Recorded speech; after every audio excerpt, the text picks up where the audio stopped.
was amazing. But that also asks the question, coming back so quickly, how was that for you personally? Because I think the show really did try and present it positively in this that, hey, Camilla was one of the last people that people saw play Survivor in season 48 and then play this game. So Yeah. effectively, you were really like the new kid on the block. Yeah, I mean, obviously not as new as Savannah and Rizzo, but still, like, I was still sort of processing the airing of 48, you know? The finale just happened. A bunch of people reached out to me talking about how I inspired them with, my no confidence to now maybe confidence. I'd say now maybe too much confidence. Yeah. Um but yeah, it was just like dealing with all of that. It was all very fresh, and also it doesn't help that literally the last episode of Survivor we all watched, I start off by talking about how lying is so fun, and I Yeah. really enjoyed it. Well, that is a really key point. Is lying fun? Do you still really enjoy it? Lying is so fun. I understand why Jonathan lied to me. I bet he was having fun.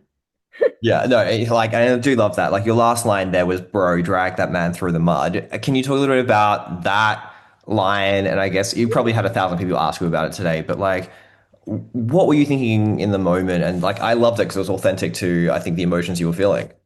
Yeah. I basically that was I needed to say something to Tiffany that was like blow up the game that we know they're playing, without explicitly calling out the game that they're playing. The game that they're playing was this pregame Zoom alliance. It's been talked about widely, Yeah. openly the entire season.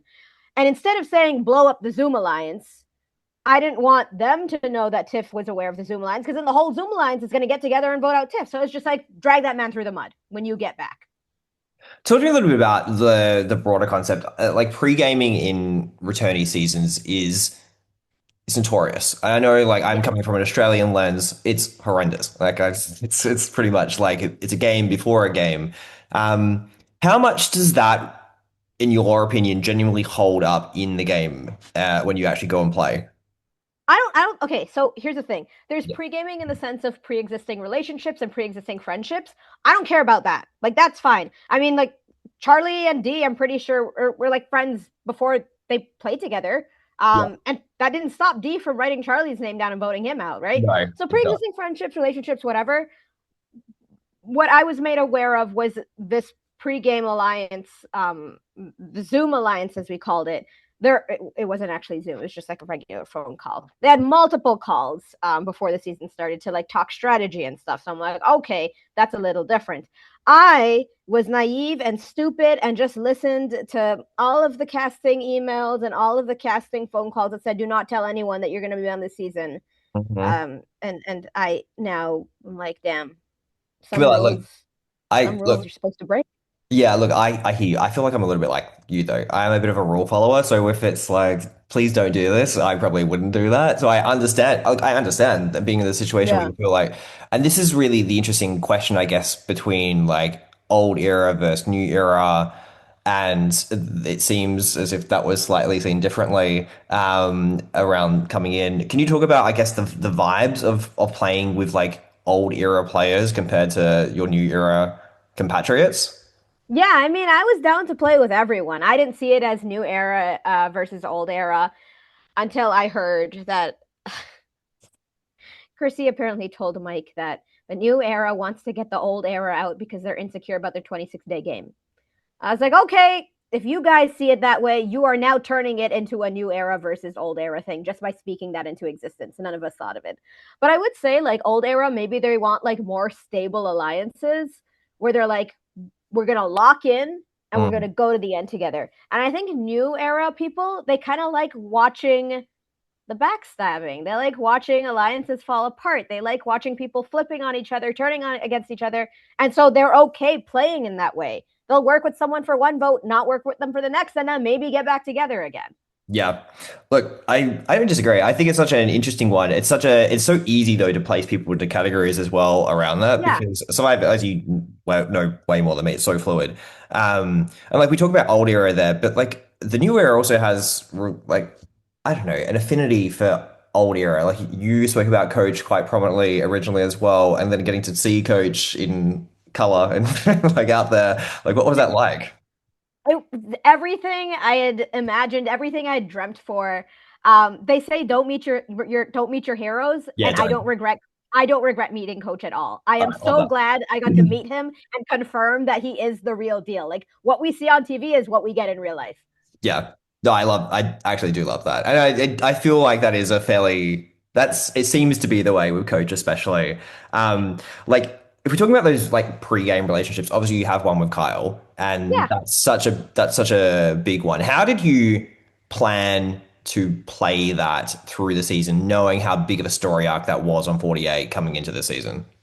Yeah, I know I wouldn't be able to do the Secret Alliance thing again, but I would like it if we got a chance to, get on the same beach together and I had another friend with me, I'd tell my friend, "Hey, you can trust Kyle. Like try and work with Kyle." Because that just strengthens our group together and it's not like me and Kyle are the number ones. It's like my friend and Kyle are number ones. I'm willing to be a number three. That's fine. Yeah, I think, God, just it would have been fun. I would have, if we were on the same beach together. Anytime I went off to get water, I would raise my hand. I would. This is what I was planning to do and tell everyone, I'm going to get water. Can somebody babysit Kyle so he doesn't come running after me? I just wanted to make it very clear we're not talking. Yeah, just own the fact that this is not happening again. Yeah, yeah, This is clearly not happening again. it's not gonna work. No, and look, and this is the fun part about returning seasons is that you have all these like interlinking webs between everyone. But again, it's so hard, and I've thought about this a lot with the newer players, especially like 47, 48, and 49. Like it's so tricky to do that. And we're talking about 40, 49. Rizzo comes to you and talks to you about the like relationship he has with Kyle. Can you dig a little bit deeper into that conversation? Because I loved in the moment Yeah. you're like, yeah, no, don't know about this, but I'll still like play anyway. Yeah. So that was my, oh, this is so cute that you're trying to do this. Because I know Kyle would never say a good thing about me ever in like the real world. There's no way he's gonna say a nice thing about me in Survivor. That's just how we are. We don't say nice things about each other. Like we're Yeah. good friends, but we don't need to make it public. So had Rizzo come to you and said that he was saying only bad things about you, that would have been more like, okay, yeah, this is true. Like not in a bad way, but in like a shit take way. I think that would have been like, that's more believable because at the Mhm. merge, I think this was at the merge. I think Genevieve had told me, either Genevieve or Rizzo, one of them had told me about the idol, and how Kyle was, they talked to Kyle about who should the idol go to, and Kyle said, "Don't send it to me." And I'm like, "Oh, that's actually believable." Because in some sense, maybe he doesn't want a target on my back. So he's like, "Don't give it to Kamilla." Like, don't. And people might see that as don't work with her, but it's like he Yeah. doesn't want that on my back. Yeah, I fully got that. Can you tell me a little bit about that Charlie Rizzo vote as well? Because that's a really interesting one, I guess, how it was presented. How was that working from your perspective? Yes. So from my perspective, actually, I was trying to get Jonathan out. Yeah. I told my entire tribe we're swapping tomorrow. They were like, "No, it's too early to swap." Turns out we merged. Yeah. So instead of Jonathan, my options were Rizzo and Charlie. I was not. I don't think I was the swing vote, but I was like, I'm gonna go with Rizzo because the group of people with Rizzo would give me access to more other alliance members, like in Ozzy, in Genevieve, if Rizzo was telling me the truth. Whereas the group with like Charlie doesn't get me anyone new because we had Yeah. played together. And Jonathan brings me back to Chrissy and Coach, and Chrissy I knew was already throwing my name on the first tribe, not throwing my name out on the first tribe. So I was like, I don't need this. Yeah.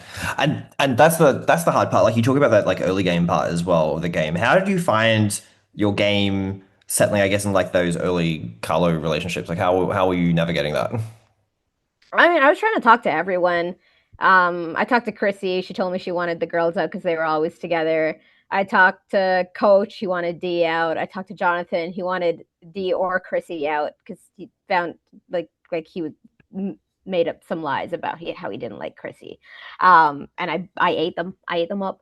Yeah. Was talking to Charlie and Mike was giving us so much information from like the journey he went on. He kept some. He withheld some information. Only told it to the New Era minus Jonathan crew. And then he was also telling us whatever Chrissy was telling him, whatever coach was telling him, and stuff like that, because they confided in him because I guess he's old era. And then obviously like D and Tiff, that was just natural somehow. It's just like, oh, hello, we're just talking, we like each other, like we love yapping, all of us, and it just made sense. Yeah, like and like you've got that D and Tiff connection as well. Can you talk about just like that in more broad context and like how you hope to navigate that through the game?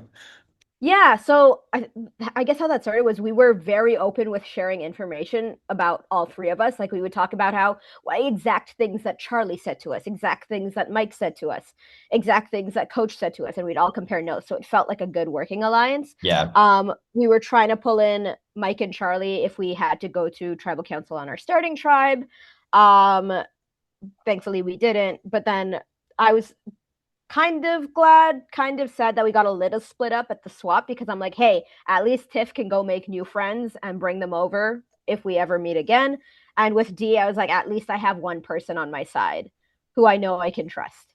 yeah. I also like, or who I feel like I can trust. Yeah, no, fully. Camilla, can I just say, one of the things I love about chatting to you and twice now is that you're actually like so fast and you get so many key points out. I love that, like yeah, I love the way that you like read the game. It's so good to like hear. So thank you for Oh, being thank you. Well, no, I love that. It's it like kind of I'm helps that I've done a bunch of exit press today, so I'm like no. going through it, but I would not Well, give myself all that credit.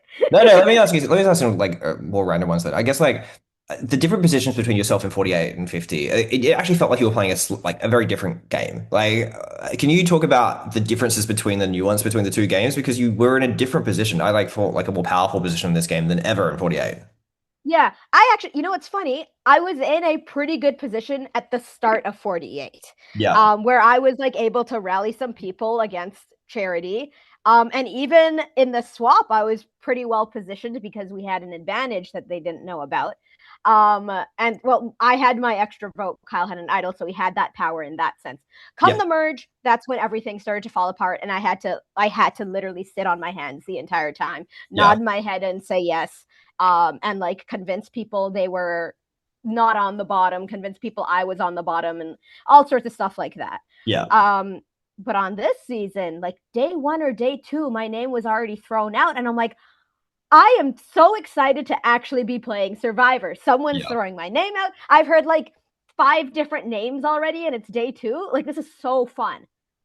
Yeah, I look, I love that as well. I love that. I feel like this is, yeah, I almost feel like you enjoy that more, like playing the game where you're like being targeted and you've got to play aggressively. And that does talk to, I guess, New Era, but it also talks to just like the fun of Survivor. And I like that, within those 2 seasons that you played, we've seen the full gamut of your perspective. Sometimes we see Survivor players play twice or 3 times and they play the same way every time. So to not see that is super cool.